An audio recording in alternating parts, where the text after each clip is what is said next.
ಎಲ್ಲರಿಗೂ ನಮಸ್ಕಾರ. ರಾಯರು ಎಲ್ಲರಿಗೂ ಒಳ್ಳೇದು ಮಾಡಲಿ ಅಂತ ರಾಯರ ಹತ್ರ ಬೇಡ್ಕೊಳ್ತೀನಿ. ನಿಮ್ಮ ಆಶೀರ್ವಾದ ನನಗೆ ಸದಾಕಾಲ ಹೀಗೆ ಇರಲಿ ಅಂತ ಮತ್ತೊಮ್ಮೆ ರಾಯರ ಹತ್ರ ಬೇಡ್ಕೊಂಡು ನಿಮಗೆಲ್ಲ ಒಂದು ಮಾತಾಡ್ತೀನಿ. ಇಷ್ಟು ದಿನ ನೀವೆಲ್ಲರೂ ಮೆಸೇಜ್ ಮಾಡ್ತಿರೋದಕ್ಕೆ ಒಂದೇ ಒಂದು ನನ್ನ ಕಡೆಯಿಂದ ಉತ್ತರ.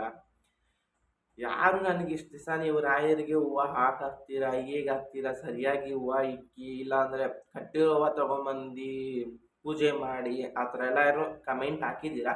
ನಾನು ಇದಕ್ಕೆಲ್ಲ ಒಂದೇ ಮಾತು ಹೇಳೋದು, ನೀವು ಹಾಕೋ ಕಮೆಂಟ್ಗೆ ನಾವು ಯಾವತ್ತೂ ನಾನು ಬೇಜಾರು ಮಾಡ್ಕೊಳ್ಳಲ್ಲ. ನೀವು ಹಾಕೋ ಕಮೆಂಟ್ ಎಲ್ಲ ನನಗೊಂದು ಒಳ್ಳೆ ದಿವಸ ಒಂದು ಒಳ್ಳೆ ದಾರಿ ಆಗುತ್ತೆ ಅಂದ್ಕೊಳ್ತೀನಿ. ಒಬ್ಬರು ಕೆಲವರು ಮೆಸೇಜ್ ಮಾಡ್ತಾರೆ, ಅಣ್ಣ ನೀವು ಹೂವು ಚೆನ್ನಾಗಿ ಹಾಕ್ತೀರಾ, ಮತ್ತು ನೀವು ಪೂಜೆ ಯಾವ ಥರ ಮಾಡ್ತೀರಾ ನಮ್ಗೆ ಹೇಳ್ಕೊಡಿ ಅಣ್ಣ ಅಂತಲೂ ಕೇಳಿದ್ದೀರಾ.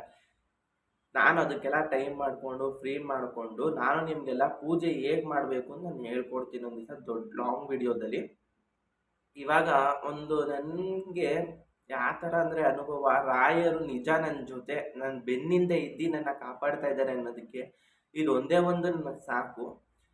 ಏನಂತ ಅಂದರೆ ನಾನು ಹೇಳ್ತೀನಿ ಲಾಸ್ಟಲ್ಲಿ ವಿಡಿಯೋನ. ಅದು ಈಗ ಇಷ್ಟು ದಿವಸ ಕಮೆಂಟ್ ಆಗ್ತಾ ಇದ್ರಲ್ಲ, ಅಣ್ಣ ನೀವು ಹೂವನ್ನ ಬೂಟಾಟಿಕೆ ಪೂಜೆ ಮಾಡಬೇಡಿ, ಹೂವನ್ನ ಕಟ್ಟಿರೋ ಹೂವು ಹಾಕಿ ಬಿಡು ಹೂವು ಯಾಕೆ ಹಾಕ್ತೀರಾ, ಬಿಡು ಹೂವು ಬಿದ್ದೋಗ್ಬಿಡುತ್ತೆ, ನೀವು ಸಿಗಿಸ್ತೀರೋ ಮಳೆಗೆ ಸಿಗಿಸ್ತೀರೋ ಏನು ಸಿಗಿಸ್ಕೋತೀರೋ ಅವೆಲ್ಲ ಕೆಟ್ಟಾಗಿ ಕಮೆಂಟ್ ಹಾಕ್ತೀರಾ.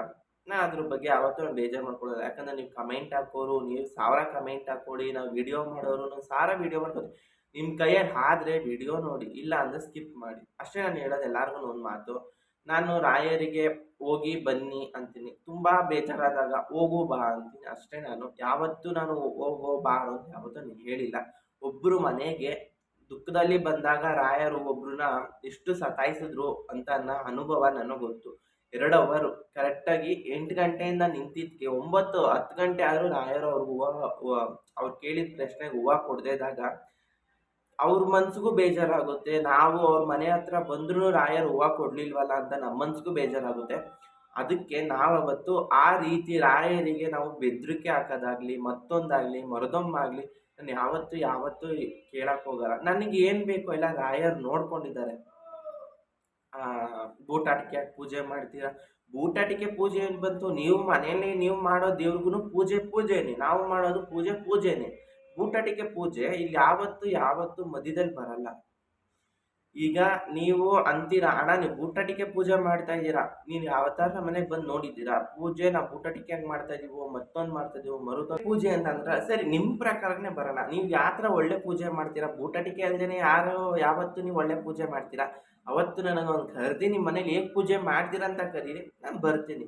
ರಾಯರಿಗೆ ನಾನು ಪಪಾಸ ಎಲ್ಲ ಮಾಡಿಕೊಂಡು ರಾಯರಿಗೆ ನಾನು ಪೂಜೆ ಮಾಡ್ತೀನಿ ಹೊರತು ಹೊಟ್ಟೆ ತುಂಬ ತಿಂದು ಗಡತ್ತಾಗಿ ಅಲ್ಲಿ ಇಲ್ಲಿ ತಿರ್ಕೊಂಡು ಬಂದು ಪೂಜೆ ಯಾವತ್ತೂ ನಾನು ಮಾಡೋಕ್ಕೆ, ನಾನು ಕಷ್ಟ ಬೀಳ್ತಾ ಇದ್ದೀನಿ ಹೊರತು ಯಾರ ಹತ್ರ ನನ್ನ ಹತ್ರ ದುಡ್ಡಿಲ್ಲ, ದುಡ್ಡು ಕೊಡಿ ಯಾರಿಗೋ ರಾಯರ್ಗೆ ಹೂವು ಹಾಕ್ಬೇಕು ನಾನು ಅಂತ ಯಾರ ಹತ್ರ ನಾನು ಕಷ್ಟ ಬಿದ್ದು ನನ್ನ ಸ್ವಂತ ದುಡಿಮೆಲಿ ತೊಗೊಂಡಿರೋ ದುಡ್ಡುಗಳಲ್ಲಿ ನಾನು ರಾಯರಿಗೆ ಹೂವು ಹಾಕಿ ಪೂಜೆ ಮಾಡ್ತೀನಿ.